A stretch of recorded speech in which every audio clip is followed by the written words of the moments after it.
Good morning students. ഇന്ന് നമ്മൾ 7th chapter ആണ് ഡിസ്കസ് ചെയ്യുന്നത്. 7th chapter rise of popular movements, ജനകീയ പ്രസ്ഥാനങ്ങളുടെ ഉദയം. സ്വാതന്ത്ര്യം നേടി ഒരുപാട് വർഷം കഴിഞ്ഞതിന് ശേഷവും യാതൊരു നേട്ടവും ഉണ്ടാക്കാനായി ഗവൺമെന്റിന് കഴിഞ്ഞില്ല എന്നുള്ളത് ജനങ്ങൾ മനസ്സിലാക്കുകയും അവർ അക്ഷമരാവാനായിട്ട് തുടങ്ങുകയും ചെയ്തു. അവർ ആ ഒരു കാര്യം പല രൂപത്തിലും പ്രകടമാക്കി. തങ്ങളുടെ ആവശ്യങ്ങൾ തൃപ്തിപ്പെടുത്താൻ ഗവൺമെന്റിന് കഴിയുന്നില്ല എന്നുള്ള കാര്യം സ്ത്രീകളും വിദ്യാർത്ഥികളും ദളിതർ, കർഷകർ അങ്ങനെയുള്ള എല്ലാ സാമൂഹിക വിഭാഗങ്ങളും മനസ്സിലാക്കി. അതുകൊണ്ട് തന്നെ അവരുടെ ആവശ്യങ്ങൾക്ക് വേണ്ടി അവർ വിവിധ സംഘടനകളും ജനകീയ പ്രസ്ഥാനങ്ങളുമായി രംഗത്തേക്ക് ഇറങ്ങി. ഇന്ത്യൻ രാഷ്ട്രീയത്തിൽ നിരവധി സാമൂഹിക പ്രസ്ഥാനങ്ങൾ വളർന്നു വരികയാണ് ഇന്ന്. 1970-കൾക്ക് ശേഷം വികസിതമായ ജനകീയ പ്രസ്ഥാനങ്ങളെക്കുറിച്ചാണ് ഈ ഒരു ചാപ്റ്ററിൽ പറയുന്നത്. ഈ ജനകീയ പ്രസ്ഥാനങ്ങളും അവയുടെ ഉയർച്ച താഴ്ചകളുമാണ് ഈ ഒരു അധ്യായത്തിൽ നമ്മൾ ചർച്ച ചെയ്യുന്നത്. പ്രധാനമായിട്ടും രണ്ട് പ്രസ്ഥാനങ്ങളെ കുറിച്ചാണ് ഇന്നത്തെ വീഡിയോയിൽ പറയുന്നത്. ഒന്ന് ചിപ്കോ മൂവ്മെന്റ്, മറ്റൊന്ന് ദളിത് പാന്തേഴ്സ്. ആദ്യം നമുക്ക് ചിപ്കോ മൂവ്മെന്റിനെ കുറിച്ച് പറയാം. ഇതിലൊരു ചിത്രം തന്നിട്ടുണ്ട്. ആ ചിത്രത്തിൽ കാണിച്ചിരിക്കുന്നത് എന്താണെന്ന് വെച്ചിട്ടുണ്ടെങ്കിൽ, ഇപ്പോൾ ഉത്തരാഖണ്ഡ് എന്നറിയപ്പെടുന്ന സംസ്ഥാനത്തിലെ ഒരു ഗ്രാമത്തിൽ 1973 നടത്തിയ സംഘടിത പ്രവർത്തനത്തിന്റെ ചിത്രമാണ്. മരങ്ങൾ വെട്ടി വിൽക്കാൻ അന്ന് അവിടുത്തെ ഗവൺമെന്റ് അനുമതി നൽകുകയുണ്ടായി. അതിനെതിരെ അവിടുത്തെ ഗ്രാമീണര് പ്രതിഷേധിക്കുന്നതിന്റെ ചിത്രമാണ് ഈ തന്നിരിക്കുന്നത്. പ്രതിഷേധ പ്രകടനത്തിന് അവരൊരു പുതിയ മാർഗമാണ് അവലംബിച്ചിട്ടുണ്ടായിരുന്നത്. മരങ്ങൾ മുറിക്കുന്നത് തടയാൻ വേണ്ടി അവര് മരങ്ങളെ കെട്ടിപ്പിടിച്ചു നിന്നു. ലോകപ്രസിദ്ധമായി തീർന്ന പരിസ്ഥിതി പ്രസ്ഥാനമായ ചിപ്കോ പ്രസ്ഥാനത്തിന്റെ ആരംഭം അങ്ങനെയായിരുന്നു. ഉത്തരാഖണ്ഡിലെ ഗോവേശ്വർ, ഉത്തരകാശി, മണ്ഡൽ തുടങ്ങിയ ഗ്രാമങ്ങളിലാണ് ചിപ്കോ പ്രസ്ഥാനം ആരംഭിക്കുന്നത്. ഉത്തരാഖണ്ഡിലെ ഗോവേശ്വർ, ഉത്തരകാശി, മണ്ഡൽ എന്നീ ഗ്രാമങ്ങളിലാണ് ചിപ്കോ പ്രസ്ഥാനം ആരംഭിക്കുന്നത്. അന്ന് കർഷകർക്ക് കാർഷിക ഉപകരണങ്ങൾ നിർമ്മിക്കാൻ വേണ്ടി ആഷ് മരങ്ങൾ ആവശ്യമായിരുന്നു. പക്ഷെ വനം വകുപ്പ് ഈ മരങ്ങൾ മുറിക്കാനുള്ള അനുമതി നൽകിയിരുന്നില്ല. എന്നാൽ മറ്റൊരു കമ്പനിക്ക്, സ്പോർട്സ് ഉപകരണങ്ങൾ ഉണ്ടാക്കുന്ന ഒരു കമ്പനിക്ക് ഇതേ കാട്ടിൽ നിന്ന് തന്നെ മരം മുറിക്കാനായി വനം വകുപ്പ് അനുമതി നൽകുകയും ചെയ്തു. ഇത് ഗ്രാമീണരെ കൂടുതൽ ക്ഷുഭിതരാക്കി മാറ്റുകയാണ് ചെയ്തത്. അവരിതിനെതിരെ പ്രതിഷേധിക്കാനായി തുടങ്ങി. ഈ പ്രക്ഷോഭം ഉത്തരാഖണ്ഡിലെ ഇതര ഭാഗങ്ങളിലേക്കും വ്യാപിച്ചു. അതോടെ പ്രശ്നം കൂടുതൽ രൂക്ഷമായി മാറുകയും ചെയ്തു. മരം വെട്ടുന്നത് മൂലമുണ്ടാകുന്ന പാരിസ്ഥിതിക പ്രശ്നങ്ങളും സാമ്പത്തിക പ്രശ്നങ്ങളും എല്ലാം ഉയർന്നു വന്നു. ഇതിനു പുറമെ കരാറുകാരെ മരം വെട്ടാൻ അനുവദിക്കില്ലെന്ന നാട്ടുകാരുടെ നിർബന്ധവും കൂടിക്കൂടി വന്നു. ഭൂമി, വെള്ളം, വനം എന്നിവയിൽ തദ്ദേശീയർക്കാണ് കൂടുതൽ അധികാരങ്ങൾ ഉള്ളത്. അതിന്റെ എല്ലാം തന്നെ പൂർണ്ണ നിയന്ത്രണാധികാരം തദ്ദേശീയർക്കാണ് ഉള്ളത് എന്നുള്ളത് അവർ വാദിച്ചിരുന്നു. ചെറുകിട വ്യവസായങ്ങൾക്ക് കുറഞ്ഞ നിരക്കിൽ മരം ലഭ്യമാക്കണമെന്നും പാരിസ്ഥിതിക സന്തുലിതാവസ്ഥയ്ക്ക് കോട്ടം തട്ടാത്ത വിധത്തിലെ വികസന പദ്ധതികൾ നടത്താവൂ എന്നും അവര് വാശി പിടിച്ചു. വനത്തെ ആശ്രയിച്ചു കഴിയുന്ന ഭൂരഹിതർക്ക് മിനിമം വേതനത്തിന് ഉറപ്പ് നൽകണമെന്നും അവർ ആവശ്യപ്പെടുകയുണ്ടായി. ഇനി ചിപ്കോ പ്രസ്ഥാനത്തിന്റെ നേതൃസ്ഥാനത്തുണ്ടായിരുന്നത് ചാന്തി പ്രസാദ് ഭട്ടും അതേപോലെ തന്നെ സുന്ദർലാൽ ബഹുഗുണയാണ്. ചാന്തി പ്രസാദ് ഭട്ട്, സുന്ദർലാൽ ബഹുഗുണ ഇവരാണ് ചിപ്കോ പ്രസ്ഥാനത്തിന്റെ നേതൃത്വം വഹിച്ചിരുന്നത്. സ്ത്രീകൾ ഈ ഒരു പ്രസ്ഥാനത്തില് സജീവമായി പങ്കെടുത്തു എന്നതാണ് ഇതിന്റെ ഏറ്റവും വലിയ പ്രത്യേകതയുണ്ടായിരുന്നത്. ആ പ്രദേശത്തെ വനം കരാറുകാർ തന്നെയായിരുന്നു അവിടുത്തെ മദ്യവ്യാപാരികളും ഉണ്ടായിരുന്നത്. പുരുഷന്മാരെ മദ്യം കൊടുത്ത് വശത്താക്കുകയാണ് അവർ ചെയ്തിരുന്നത്. ഈ മദ്യവ്യാപാരത്തിനെതിരെ സ്ത്രീകൾ കച്ചകെട്ടി ഇറങ്ങി. ചിപ്കോ പ്രസ്ഥാനത്തിന്റെ ദൗത്യങ്ങൾ അവ കൂടുതൽ വ്യാപിപ്പിക്കുകയും മറ്റു സാമൂഹ്യ തിന്മകൾക്കെതിരെ പ്രക്ഷോഭം ആരംഭിക്കുകയും ചെയ്തു. ഗാന്ധിയൻ സത്യാഗ്രഹ മാർഗമായിരുന്നു ചിപ്കോ പ്രസ്ഥാനം അവലംബിച്ചിരുന്നത്. അവര് അപ്ലൈ ചെയ്തിരുന്നത് ഈ ഗാന്ധിയൻ സത്യാഗ്രഹയായിരുന്നു. പ്രക്ഷോഭത്തെ തുടർന്ന് ഹിമാലയൻ മേഖലകളിൽ നിന്ന് 15 കൊല്ലത്തേക്ക് മരങ്ങൾ മുറിക്കരുതെന്ന് ഗവൺമെന്റ് ഉത്തരവിട്ടു. 15 കൊല്ലത്തേക്ക് മരങ്ങൾ ഹിമാലയ മേഖലയിൽ നിന്ന് മുറിക്കരുതെന്ന് ഗവൺമെന്റ് ഉത്തരവിടുകയുണ്ടായി. പിന്നെ ഏറ്റവും പ്രധാനപ്പെട്ടത് ഈ ചിപ്കോ പ്രസ്ഥാനം എന്നുള്ളത് മാതൃകയാവുകയും അതിന്റെ ലക്ഷ്യങ്ങളെല്ലാം സാക്ഷാത്കരിക്കുന്നതിൽ വിജയിക്കുകയും ചെയ്തു എന്നുള്ളതാണ്. മരം മുറിക്കലിനെതിരെ ആരംഭിച്ച ഈ ഒരു പ്രസ്ഥാനം ഇന്ത്യയുടെ നാനാ ഭാഗങ്ങളിൽ പാരിസ്ഥിതിക പ്രശ്നങ്ങൾക്കെതിരെ പ്രക്ഷോഭങ്ങളായി വികസിക്കുകയും ചെയ്തു. ഇനി നമ്മൾ പാർട്ടി ബേസ്ഡ് മൂവ്മെന്റ്സിനെ കുറിച്ചും നോൺ പാർട്ടി മൂവ്മെന്റ്സിനെ കുറിച്ചുമാണ് പറയുന്നത്. പാർട്ടി ബേസ്ഡ് മൂവ്മെന്റ്സ് കക്ഷി രാഷ്ട്രീയ അധിഷ്ഠിത പ്രസ്ഥാനങ്ങൾ. നോൺ പാർട്ടി മൂവ്മെന്റ്സ്, കക്ഷിരഹിത പ്രസ്ഥാനങ്ങൾ. ആദ്യം നമുക്ക് കക്ഷി രാഷ്ട്രീയ അധിഷ്ഠിത പ്രസ്ഥാനങ്ങളെ കുറിച്ച്, പാർട്ടി ബേസ്ഡ് മൂവ്മെന്റ്സിനെ കുറിച്ച് പറയാം. രാഷ്ട്രീയ പ്രസ്ഥാനങ്ങൾ സാധാരണ സാമൂഹ്യ പ്രസ്ഥാനങ്ങളായോ രാഷ്ട്രീയ പ്രസ്ഥാനങ്ങളായോ ആണ് മാറാറുള്ളത്. ദേശീയ പ്രസ്ഥാനം രാഷ്ട്രീയപരമായിട്ടുള്ള ഒരു പ്രസ്ഥാനമായിരുന്നു. കോളനി ഭരണകാലത്ത് സാമൂഹ്യവും സാമ്പത്തികവുമായ വിഷയങ്ങളിന്മേൽ സ്വതന്ത്ര ജനകീയ മുന്നേറ്റങ്ങൾ ഉണ്ടായിട്ടുണ്ട്. ഉദാഹരണം പറയുകയാണെങ്കിൽ ജാതി വിരുദ്ധ പ്രസ്ഥാനങ്ങൾ, കിസാൻ സഭ, ട്രേഡ് യൂണിയൻ മുതലായവ.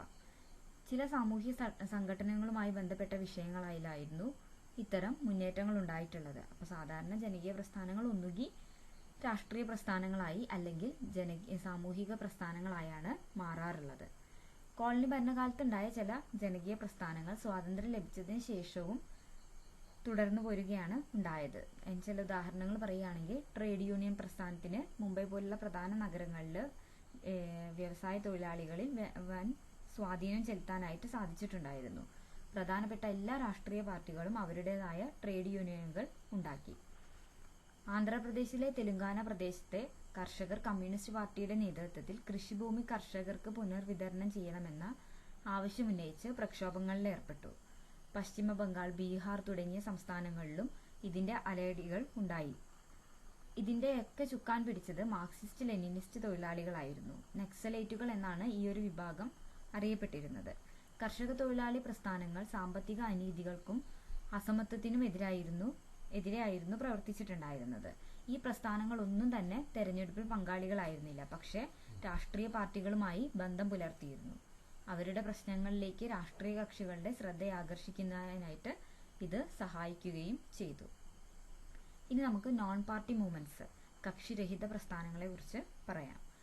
1970കളിലും 80കളിലും സമൂഹത്തിലെ പല വിഭാഗങ്ങളും രാഷ്ട്രീയ കക്ഷികളുടെ പ്രവർത്തനങ്ങളിൽ നിരാശരായിരുന്നു. ജനതാ പരീക്ഷണത്തിന്റെ പരാജയവും തൽഫലമായുണ്ടായ രാഷ്ട്രീയ അസ്വസ്ഥതകളുമായിരുന്നു ഇതിന്റെ പ്രധാന കാരണമായിട്ട് ഉണ്ടായിരുന്നത്. ദീർഘകാല അടിസ്ഥാനത്തിൽ പറയുകയാണെങ്കിൽ ഈ നൈരാശ്യം ഗവൺമെന്റിന്റെ സാമ്പത്തിക നയങ്ങളെ കുറിച്ചുകൂടിയുള്ളതായിരുന്നു. സാമ്പത്തിക വളർച്ച, സമ്പത്തിന്റെ പുനർവിതരണം എന്നീ 2 ലക്ഷ്യങ്ങളെ മുൻനിർത്തിയുള്ളതായിരുന്നു. സ്വാതന്ത്ര്യപ്രാപ്തിക്ക് ശേഷമുള്ള 20 കൊല്ലത്തോളം സമ്പദ് വ്യവസ്ഥയിൽ ഗണ്യമായ വളർച്ച ഉണ്ടായിട്ടുണ്ടെങ്കിൽ പോലും ദാരിദ്ര്യം, അസമത്വം ഈ പ്രശ്നങ്ങളെല്ലാം തന്നെ അതുപോലെ തന്നെ നിലനിന്നു പോവുകയാണ് ഉണ്ടായത്. സാമ്പത്തിക വളർച്ച കൊണ്ടുള്ള നേട്ടങ്ങൾ സമൂഹത്തിലെ എല്ലാ വിഭാഗങ്ങളിലേക്കും ഒരുപോലെ എത്തിക്കാനായി കഴിഞ്ഞില്ല. ജാതീയത, ലിംഗഭേദം തുടങ്ങിയ നിലവിലുള്ള സാമൂഹ്യ അസമത്വങ്ങൾ കൂടുതൽ രൂക്ഷവും സങ്കീർണവുമായി മാറി. നഗര വ്യവസായ മേഖലയും ഗ്രാമീണ കാർഷിക മേഖലയും തമ്മിലുള്ള അന്തരവും വർദ്ധിച്ചു വന്നു. തങ്ങൾ അനീതിക്ക് ഇരയാവുന്നു എന്നുള്ള ധാരണ വ്യത്യസ്ത മതവിഭാഗങ്ങൾക്കിടയിലും വളർന്നു വന്നു.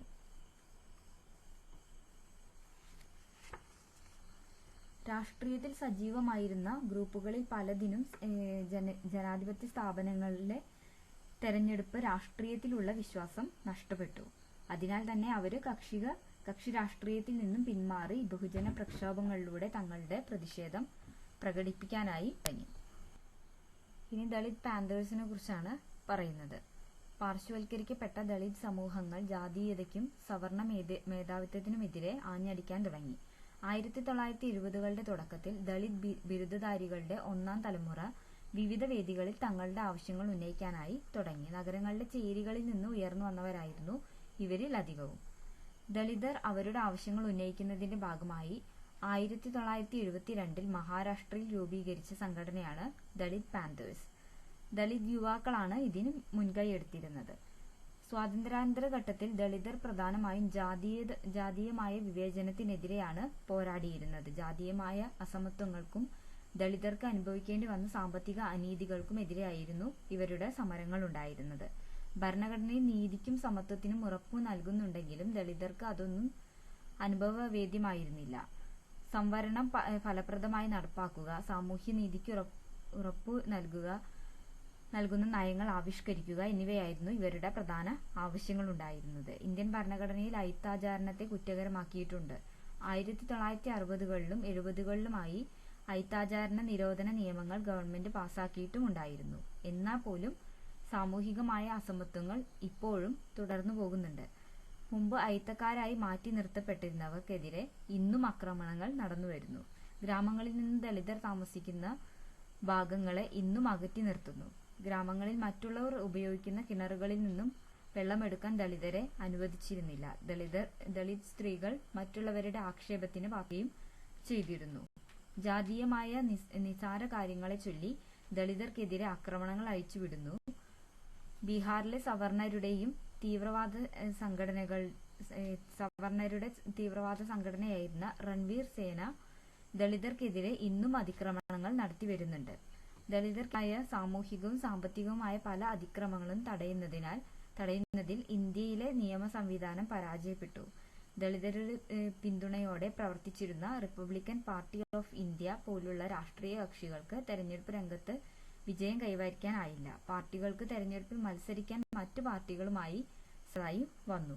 ഇത്തരം ദളിത് പാർട്ടികൾ നിരന്തരം പിളർന്നുകൊണ്ടിരിക്കുന്നതിനാൽ ദളിത് പാന്തേഴ്സിന് ദളിതരുടെ അവകാശങ്ങൾ നേടിയെടുക്കാൻ ബഹുജന പ്രക്ഷോഭം ആരംഭിക്കേണ്ടതായും വന്നു. ദളിത് പാന്തേഴ്സിന്റെ പ്രവർത്തനങ്ങളിലധികവും മഹാരാഷ്ട്രയിലെ വിവിധ ഭാഗങ്ങളിലുള്ള ദളിതർക്കെതിരായ അതിക്രമണങ്ങൾക്കെതിരെയായിരുന്നു ഉണ്ടായിരുന്നത്. ദളിത് പാന്തേഴ്സിന് സമാന സ്വഭാവമുള്ള മറ്റ് സംഘടനകളുമായി യോജിച്ച് ദളിതർക്കെതിരെ ഉണ്ടാകുന്ന ആക്രമണങ്ങൾക്കെതിരെ നിരന്തരം പോരാടുന്നതിന്റെ ഫലമായി 1989 ഗവൺമെന്റ് സമഗ്രമായൊരു നിയമം പാസാക്കി. ദളിതർക്കെതിരായ അതിക്രമങ്ങൾക്ക് കഠിനമായ ശിക്ഷ നൽകാൻ ഈയൊരു നിയമം അനുശാസിക്കുന്നു. എന്നാൽ കൂടുതൽ വിശാലമായ പ്രത്യയശാസ്ത്രപരമായ അർത്ഥത്തിൽ പറയുകയാണെങ്കിൽ ജാതീയതയ്ക്ക് അറുതി വരുത്തലാണ് ദളിത് പാന്തേഴ്സിന്റെ പ്രധാന ലക്ഷ്യമായിട്ടുണ്ടായിരുന്നത്. ഭൂരഹിതരായ പാവപ്പെട്ട കർഷകർ, നഗരങ്ങളിലെ വ്യവസായ തൊഴിലാളികൾ തുടങ്ങിയവരെയും ദളിതരെയും ചേർത്ത് മർദ്ദിത വിഭാഗങ്ങൾക്കായി ഒരു സംഘടന പടുത്തുയർത്തലും ദളിത് പാന്തേഴ്സിന്റെ ലക്ഷ്യമായിരുന്നു. അഭ്യസ്തവിദ്യരായ ദളിത് യുവാക്കൾക്ക് തങ്ങളുടെ സർഗാത്മകത പ്രതിഷേധ പ്രവർത്തനങ്ങളിൽ ഉപയോഗപ്പെടുത്താൻ ഈ ഒരു പ്രസ്ഥാനം വേദിയായി തീർന്നു. ദളിത് സാഹിത്യകാരന്മാർ ജാതി സംവിധാനത്തിന്റെ കൊടും ക്രൂരതയ്ക്കെതിരെ അനേകം ഗ്രന്ഥങ്ങൾ രചിച്ചു.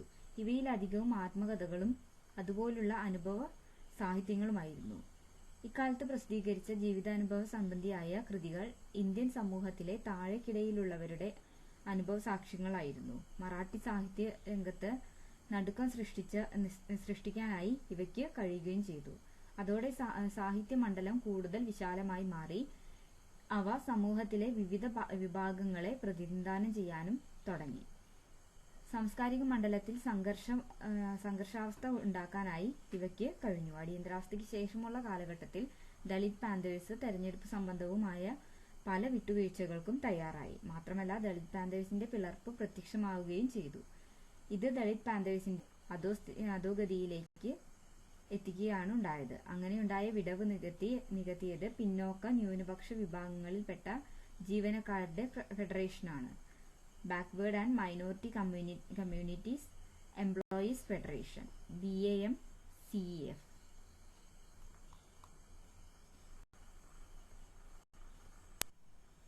പിന്നെ നമ്മൾ രണ്ട് പ്രസ്ഥാനങ്ങളെ കുറിച്ചാണ് പറഞ്ഞത്. ഒന്ന് ചിപ്കോ മൂവ്മെന്റ്, അത് മരങ്ങളെല്ലാം വെട്ടി നശിപ്പിക്കുന്നതിനെതിരെ ഉണ്ടായൊരു പ്രസ്ഥാനമായിരുന്നു ചിപ്കോ പ്രസ്ഥാനം എന്നുള്ളത്. രണ്ടാമത്തെ പറഞ്ഞത് ദളിത് പാന്തേഴ്സ്, ദളിതർക്ക് നേരെ വരുന്ന അതിക്രമണങ്ങൾ തടയുന്നതിനും അവരുടെ അവകാശങ്ങൾ നേടിയെടുക്കുന്നതിനും വേണ്ടിയിട്ടാണ് ദളിത് പാന്തേഴ്സ് പ്രവർത്തിച്ചിരുന്നത്. ഇത്രയാണ് നമുക്ക് ഇന്ന് പറയാനുള്ളത്. Thank you.